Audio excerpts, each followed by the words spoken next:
Problema resolvido 5.2. Temos aqui no enunciado a estrutura mostrada na figura consiste em uma viga AB, essa viga que é mostrada aqui abaixo, que é um perfil de aço laminado W250 por 167. Então, quando o enunciado se refere a esse perfil de aço laminado, ele está informando qual a seção da viga. Essa seção é uma seção comercial, que ela é encontrada na tabela que foi fornecida no material. Então, esse W250 por 167 é o tipo de seção transversal da viga. Continuando o enunciado, de dois membros curtos soldados entre si e a viga. E esses dois membros curtos, a que se refere, é então esse trecho aqui vertical no ponto D e esse trecho horizontal que é soldado no trecho vertical em D. Pede, letra A, trace os diagramas de força cortante e momento fletor para a viga e carregamento dado. E letra B, determine a tensão normal máxima em seções imediatamente à esquerda e à direita do ponto D. Então, para resolver essa questão, resolver a letra A, que é o traçado dos diagramas de esforço cortante e momento fletor, é preciso encontrar reações de apoio. No caso, essa viga aqui é uma viga engastada, então ela está ligada nesse apoio B à direita, é bem fácil encontrar a reação de apoio, só que eu preciso, antes de mais nada, como informa aqui a sequência da resolução, transformar esse carregamento em um carregamento equivalente. Por quê? Esse ponto D, ele traz dois membros soldados, e na extremidade desse membro horizontal, no ponto E, eu tenho um carregamento de 45 quilonewtons. Então, essa peça que é soldada no ponto D da nossa viga AB acaba provocando um momento. Então, eu vou fazer, primeiramente, a conversão desse carregamento em um carregamento equivalente, como se refere à sequência.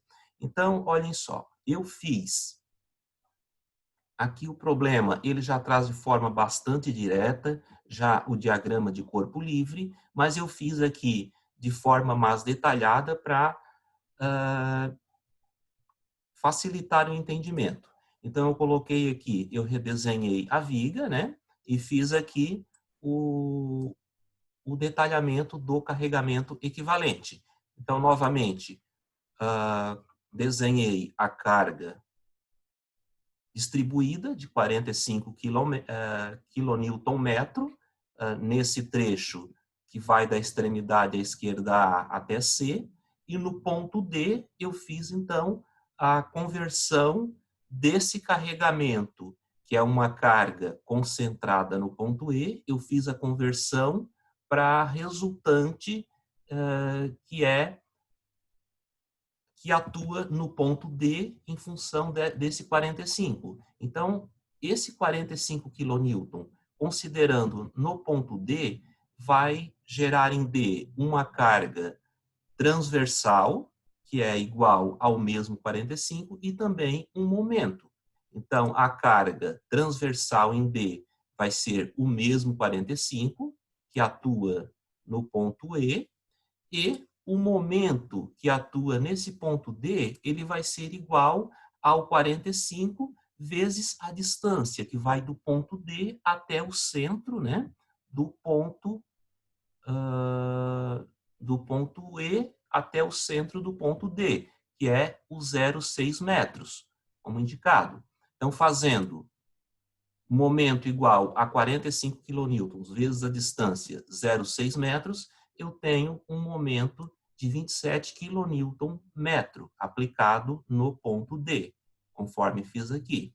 Então, fiz, né, redesenhei a viga e coloquei o carregamento equivalente. Então, esse é o carregamento equivalente àquela carga de 45 newton inicialmente aplicada nesse ponto E.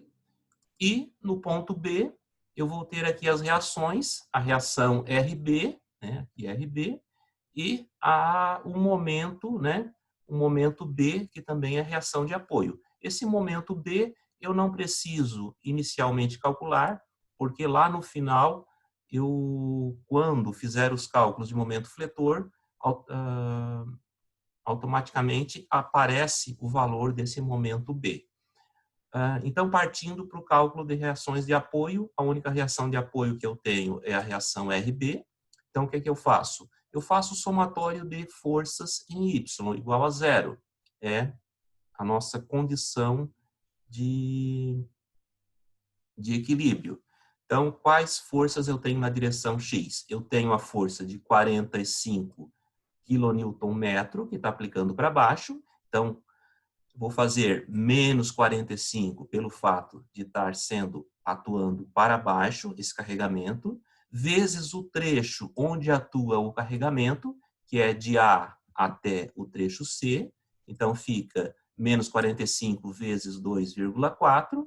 A próxima carga que eu tenho é a carga, uma nova carga de 45, também para baixo e agora concentrada. Então, faço aqui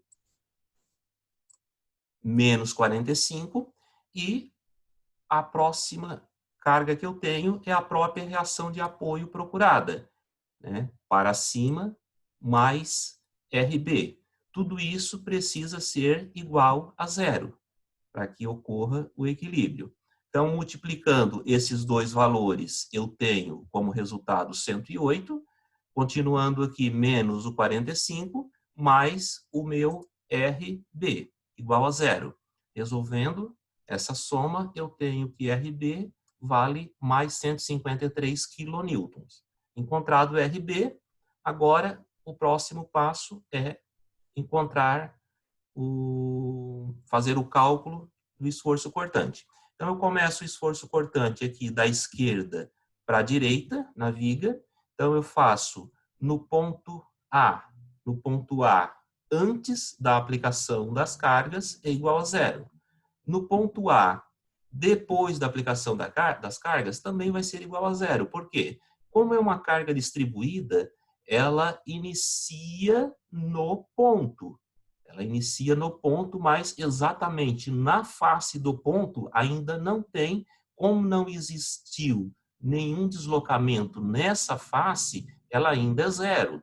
Depois de algum deslocamento, alguns milímetros, já vai existir alguma carga, mas exatamente na face ela é zero. Por isso, em A antes e A depois, o valor é zero.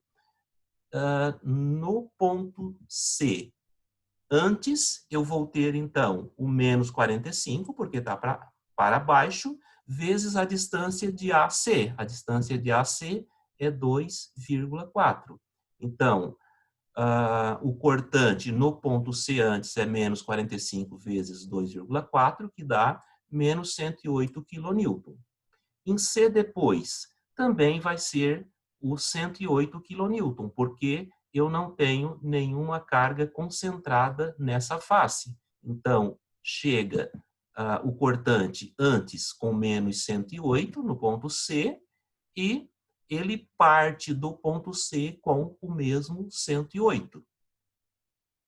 Agora, de C a D, como não existe nem carga concentrada nem distribuída, então eu vou chegar no ponto D com o mesmo valor 108. Então, em D, no ponto D antes, vale menos 108. Agora, em D depois, eu já considero o 45 aplicado. Então, para baixo, menos 45. Então, o cortante em D depois vai ser o menos 108, menos 45, que é igual a menos 153 kN. De D até o ponto B, também não existe carregamento. Então, eu vou chegar no ponto B com menos 153 kN, e em B depois, eu vou ter o menos 153 mais a reação de apoio, que vale mais 153. Então, menos 153 mais 153 igual a zero. Finalizado o cálculo do esforço cortante. Então, com esses valores de esforço cortante, eu vou traçar o diagrama de esforço cortante, conforme é mostrado aqui na figura do material. Esse primeiro gráfico que é mostrado. Então, eu vou iniciar aqui no ponto A antes, analisando os valores que eu obtive no cálculo. Em A antes e A depois, o meu valor é zero. Então, antes e depois é zero. Então, significa que eu não vou ter no ponto A nenhuma mudança brusca, né? Antes e depois é zero, nenhuma mudança brusca de esforço cortante. Agora, em C, antes, eu chego com o valor de menos 108, então aqui nesse ponto C, que é o final do carregamento distribuído, o meu valor é de menos 108. Negativo, então, abaixo da linha do eixo X. Então, para baixo, menos 108. Como o carregamento é distribuído, o cortante vai ser uma linha reta inclinada. Então, eu ligo o ponto A com o ponto C por uma linha reta inclinada, seguindo os valores de cortante. No ponto D, no ponto C, aliás, depois também é 108, né? Então, eu também vou sair daqui com 108, não vai existir uma mudança brusca. Em D antes é 108, então significa que eu vou desse ponto C até esse ponto D com o mesmo valor 108, então ele vai horizontal, né? Meu gráfico vai horizontal ao eixo X, né? Constante. Então eu chego lá no ponto D com o menos 108.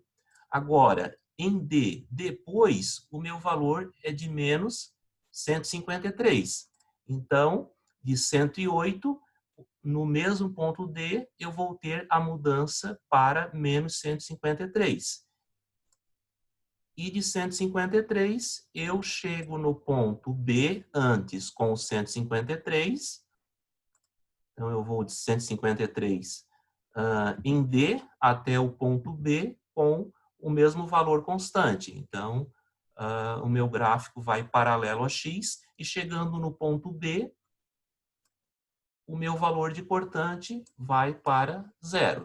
Então, eu zero o meu cortante aqui no ponto B.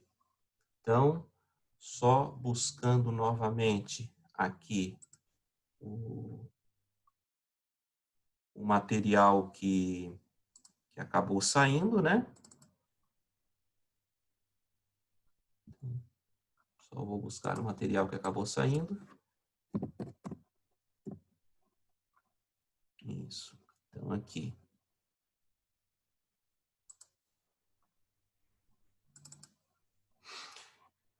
Então, traçado o diagrama de esforço cortante, que é esse diagrama aqui, eu vou fazer o traçado do diagrama de fletor. E, para isso, eu preciso fazer o cálculo do momento fletor. Então, novamente, eu vou fazer o detalhamento desses valores de cortante, que aqui o problema traz de forma muito direta, né? É um pouco mais difícil de entender. Então, eu fiz o cálculo aqui separado, passo a passo, para simplificar. Então, o cálculo de fletor, iniciando pelo ponto A e considerando o sentido horário como positivo, eu vou ter que, nesse ponto A da viga, né, posso me referir aqui ao desenho que eu fiz, né, que já fica mais fácil. Nesse ponto A da viga, qual vai ser o meu valor de momento? É uma extremidade, e extremidade, já comentei, se não existe momento aplicado, o valor de momento vai ser sempre zero. Por quê? Porque eu não tenho distância. Né? Então, se momento é força vezes distância, eu não tenho nenhuma distância ainda na peça, então o meu valor de momento é zero. O próximo ponto que é considerado é o final do carregamento, ponto C. Então, no ponto C, como a minha carga ela atua para baixo no ponto C, ela dá tendência de giro anti-horário. Anti-horário contrário ao meu sentido positivo. Por isso, eu atribuo o sinal negativo. Então, menos 45 da carga distribuída, 45, vezes o trecho da carga distribuída, que é 2,4, né, vezes o 2,4, vezes 1,2. Por que 1,2? Porque eu considero a carga resultante dessa carga distribuída como aplicada no centro desse trecho 2,4. Então, vezes 1,2, que resulta no momento de menos 129,6 kNm. Né? O próximo ponto é o ponto D. No ponto D, existe um detalhe, existe um momento aplicado. Então, quando existir um momento aplicado, para o cálculo do momento fletor, eu preciso calcular nessa seção, neste ponto, o momento antes e o momento depois. Então, eu calculo primeiramente, no ponto D, qual é o momento antes. Então, o momento antes vai ser a carga distribuída, que me fornece aqui um giro anti-horário, por isso negativo, né? Então, menos o 45 vezes o trecho 2,4, é o que está mostrando aqui, D antes, né? Menos 45 vezes o 2,4, e qual a distância do centro desse trecho distribuído até o ponto D? Então, vai ser 1,2 mais o 0,9, que é igual a 2,1. Então, fazendo essa multiplicação, o momento em D antes é de menos 226,8 kNm. Agora, em D depois, qual o valor do momento em D depois? D depois, eu preciso considerar essa carga de 27 com o sentido horário, né? Então, o 27 com o sentido horário, sentido positivo, então vai ser o momento em D depois vai ser o menos 226,8, que eu já tinha em D antes, mais o momento que existe, que está atuando no ponto, mais o 27. Então, fazendo essa soma, eu tenho um momento de menos 199,8 kNm. E, por fim, o último ponto que eu tenho para calcular é o ponto B. Então, inicio aqui pelo ponto A, carga distribuída menos 45, né? Novamente, giro anti-horário, vezes o trecho 2,4, né? Menos 45 vezes o 2,4, vezes a distância do centro desse trecho distribuído até o ponto B. Então, vai ficar aqui somando, né? 1,2 mais 0,9 mais 1,5, e esse somatório resulta em 3,6. Certo? Aí eu preciso considerar o momento que está aplicado em D, momento positivo, mais 27, considerado aqui, mais 27, e o momento que essa carga concentrada provoca em B. Então, também sentido anti-horário também vai ser o menos 45 vezes a distância até B, que é de 1,5. Então, menos 45 vezes 1,5. E fazendo, por fim, todo esse cálculo, eu tenho o meu momento em B igual a menos 429,3 kNm. Então, com esses valores, eu traço o diagrama de fletor. Começando, então, com o momento em A igual a 0, como é mostrado aqui, né? Momento em A igual a 0. Depois, o momento em C, menos 129,6. Então, aqui o momento em C, que é esse ponto aqui da nossa viga, menos 129,6, como é mostrado aqui, né? E como é o formato do traçado entre esse ponto A e esse ponto C? Se o esforço cortante é uma reta inclinada, o diagrama de momento fletor vai ser uma parábola. Tá? E a parábola sempre apontando, se ela é negativa, né?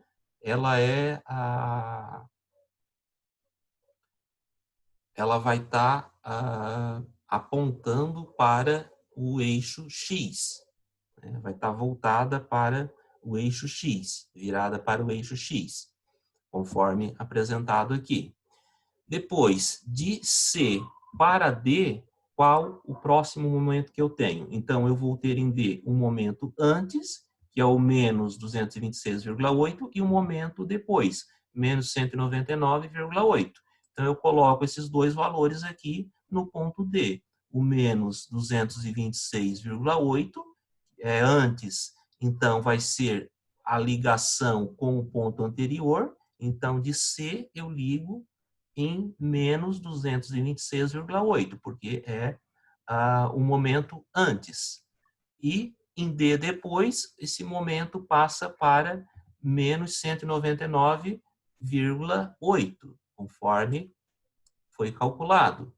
Tá? Então, como essa mudança acontece no mesmo ponto, eu anoto essa mudança de valores, né? Eu anoto essa descontinuação do momento aqui, no ponto, de 226 para 199,8. Isso, momento negativo. Agora, o último ponto, o ponto B, o momento é de 429,3. Então, eu tenho aqui o momento chegando em B com menos 429,3. Né? E como é que é a ligação desse momento D, de 199,8, negativo, até esse menos 429,3, né, no ponto B? Ele vai ser ligado através de uma reta. Por quê? Porque o nosso cortante é uma constante, né? Então, é uma reta. Da mesma forma que o trecho anterior, que eu não comentei, mas esse trecho anterior também é uma reta, né? Porque o cortante também é constante aqui no trecho CD. Então, o trecho CD, aqui para o fletor, também é uma reta. Então, a parábola mesmo existe só nesse trecho de A, que vai de A até o ponto C. Então, traçado os dois diagramas de cortante e fletor, agora, respondido, então, a letra A. Eu vou para a sequência do enunciado, ver o que eu quero calcular na letra B. Então, na letra B, pede: determine a tensão normal máxima em seções imediatamente à esquerda e à direita do ponto D. Então, para calcular a tensão normal máxima, eu uso a nossa fórmula, né, do sigma m, que é o sigma máximo, é igual ao módulo do momento máximo sobre o W. O W que é o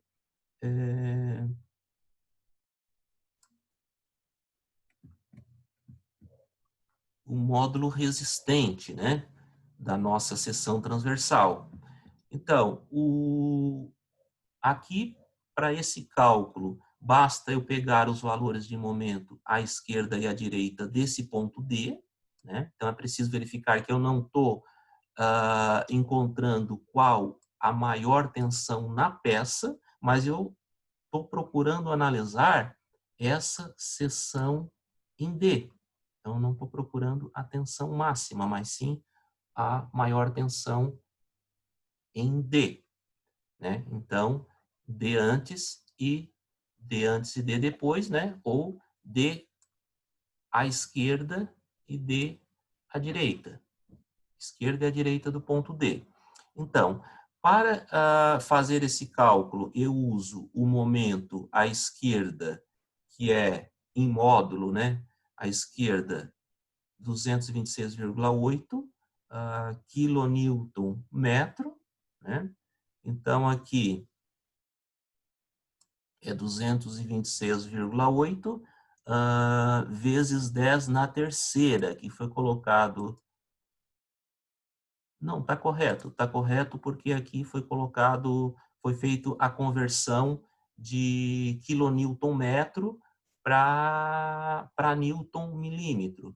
Então, a potência de conversão aqui de quilonewton metro para newton milímetro é a potência 10 na sexta, na mais 6. Né? E aqui, esse valor do W, onde que eu pego? O valor do W eu vou pegar na tabela, que foi fornecida no material. Então, eu vou na tabela, vou verificar o perfil W, 250 por 150 por 167, né? Na coluna do eixo XX e vou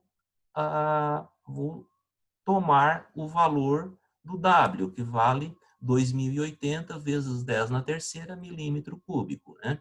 Por isso que aqui foi convertido para milímetro, porque lá traz como milímetro cúbico. Eu poderia também deixar aqui o momento como Newton metro e converter esse W para metro cúbico, né?